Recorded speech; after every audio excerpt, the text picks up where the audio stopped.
Overall, I'd say I'm a pretty simple man.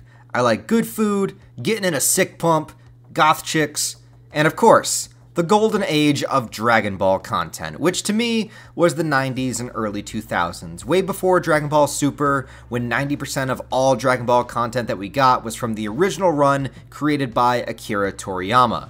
I feel like Dragon Ball really defined this era in time and absolutely thrived within this period.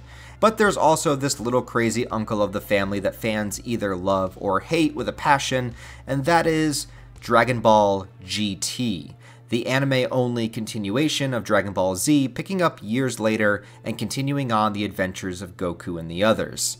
It had very little input from Toriyama himself and didn't have any source material to adapt from. There was no GT manga to draw from, just a completely original anime in order to capitalize on the popularity once Z had ended. And over the years, the debate on whether or not this show is actually good or absolute trash rages on and on. Some people say that it drops the ball on a lot of the promises that the end of Z would give us, and that it focuses too much on Goku as the main character, and doesn't give the other characters anything to do. That the first arc takes way too long to get interesting, and the first 20-ish episodes try to go back to that original Dragon Ball style humor and adventure, but it just doesn't really work. And I would actually agree to all those criticisms, and honestly, unless you are a super hardcore Dragon Ball fan, I probably would not recommend GT at all. However, there are a few things that GT excels in, and I want to mention a couple of the things that I think this show truly nailed and did way better than any modern incarnation of the show. Yes, I am saying that GT is better than Super, and here's a few reasons why. First of all, the absolute best thing GT did was its villains. Dragon Ball GT actually managed to write some incredibly creative and unique anime villains that far exceed anything that's come from its current counterpart. Granted, it takes a while in order to introduce them, but I like how different they were than anything that's come before or since. The first major antagonist of the series is a character called Baby, a weird little genetically enhanced remnant of planet Vegeta belonging to a race of life that was completely obliterated by the Saiyans before they took over the planet, and Baby is its last survivor. And his entire creation comes from a filler episode of DBZ where King Kai was explaining the history of the Saiyans to Goku, but the anime staff just decided to take that episode and run with it to its fullest extent. So you have the motivations of the character wanting revenge on the Saiyans for the takeover and genocide they cause his people, but not only that, Baby has one of the craziest and most interesting abilities of any Dragon Ball antagonist. He is like this little parasite that can enter the body of a host and completely take it over. So it starts out with Baby just body hopping from character to character and eventually making his way to Earth, but it goes even further than that. Baby doesn't just affect his current host, but he can actually lay eggs within the host, leave their body, and still have them be affected by his presence. So essentially, Baby can create an unlimited number of slaves simply by entering their body and spreading like a virus. You want to talk about pandemics? Well, motherfucking Baby is the pandemic. This motherfucker manages to infect and enslave the entire planet while Goku, Trunks, and Pan are off-world, and even managed to infect Vegeta, who he would use as his prime host body. The irony and vengeance making perfect sense as he vows revenge against the Saiyans, and uses the Prince of all Saiyans' body as his main flesh puppet. It's crazy because there's never been a villain like this ever in Dragon Ball, and when he infects a character, it's still that character's body, only they are not in control. So when the fights happen, there is an extra level of tension because any damage you do to the infected person actually does damage to that person. Goku is forced to fight his family, friends, and loved ones, trying to be careful not to kill them or injure them beyond repair, but still needing to fight them to fend for his life. And also, while inside of Vegeta's body, Baby can use his abilities as he pleases. That means Super Saiyan, that means Golden Izaru transformation, which we'll get to that in a minute, but from powers, abilities, motivation, threat level, and just general creepiness, Baby is far and away the best GT villain and probably the last great Dragon Ball antagonist in my opinion. The next antagonist comes from a mini arc of GT, which is pretty much just a fan service fun one, but done well enough that I think it exceeds anything done in Super. Instead of bringing Frieza back over and over and over again and just trying to repeat the same storylines from Z, instead GT has a mini arc where hell opens up and unleashes on Earth, basically causing every Dragon Ball and DBZ villain to run rampant on the Earth.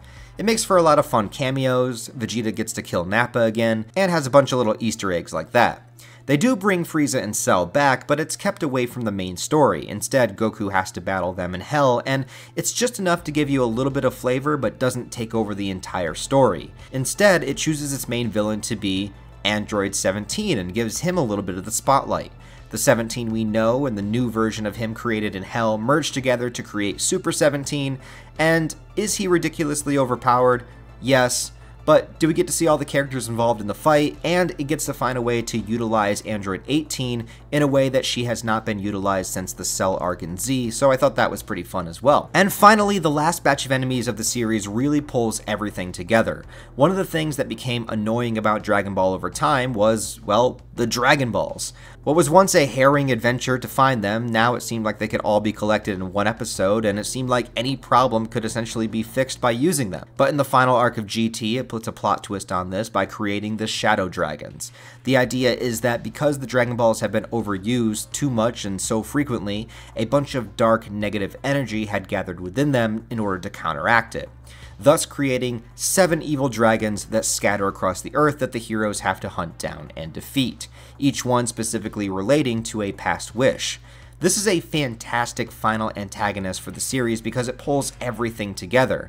It addresses the Deus Machina of the Dragon Balls, it's a storyline actually about the Dragon Balls, and it calls back to the entire story starting from the very first Dragon Ball Wish where Oolong wanted some panties. The only problem with this arc is that instead of doing what makes sense and using all of the characters and separating them and each having their own battle with a dragon, instead it only uses Goku and Pan, which is pretty disappointing.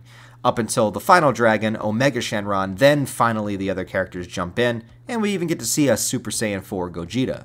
Speaking of which, let's talk about transformations. If we want to talk about iconic and memorable Dragon Ball forms, look no further than Super Saiyan 4. Instead of doing what DB Super did and just color palette swapping hair for every new level, instead GT brought it back to the roots of what a Saiyan was and created a form that made sense for the original primal ape-like strength that was the original concept for the Saiyan transformations.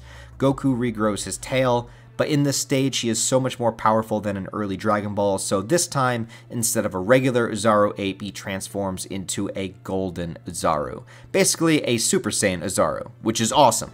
But then being able to harness that power, not let the raging ape form take him over to where he loses his consciousness, but instead he channels that power, transforming him into a Super Saiyan 4. No longer is it the same golden hair transformation. No, this time we get a full-on furry masculine badass at its finest. A distinguishable form that stands out from the rest, stands out on its own, and is absolutely iconic to this day.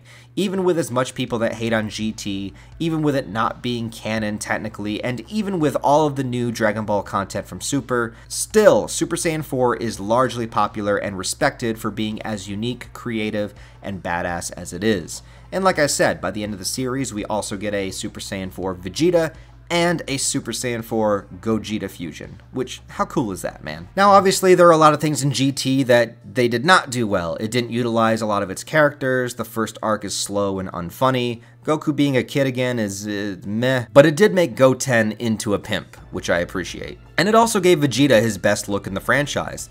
The shorter hair, the jeans, the leather jacket, come on. And also, who could forget that epic stash? And perhaps the best thing about GT was its ending. GT found a way to truly wrap up the Dragon Ball story in a way that not even Toriyama did. Both accomplished different things. The ending of Z was a little bit more to say the story always goes on, passing the torch to the next generation, but the GT ending is really more of a quiet, nostalgic look at everything that had come before. Goku's final farewells to everyone really pull on the heartstrings, and then we get that nice little epilogue in the future, and finally Goku walking away with the GT theme playing over the recap of the entire series, and it just really was a near perfect ending to me. It was the ending. Dragon Ball ended right here for me, and it's never really returned. All I'm saying is that I think GT gets a bad rap overall, and it definitely excelled when it came to its villains, its character designs, and its creative ideas. I want you guys to let me know if you like Dragon Ball GT or if you think it's trash, and what elements about it did you enjoy if you did like it, and how does it compare to modern day Dragon Ball. Anyways, guys, thanks for watching this video and hearing my GT rants. I had to get my feelings out on that. Other than that, please like the video and comment in order to help it in the algorithm. I would really appreciate it if you did so. If you want to support the channel on that deeper level, I do have links in the description for my Patreon and merch store. But other than that, I hope you have a wonderful rest of your day, and I'll talk to you next time.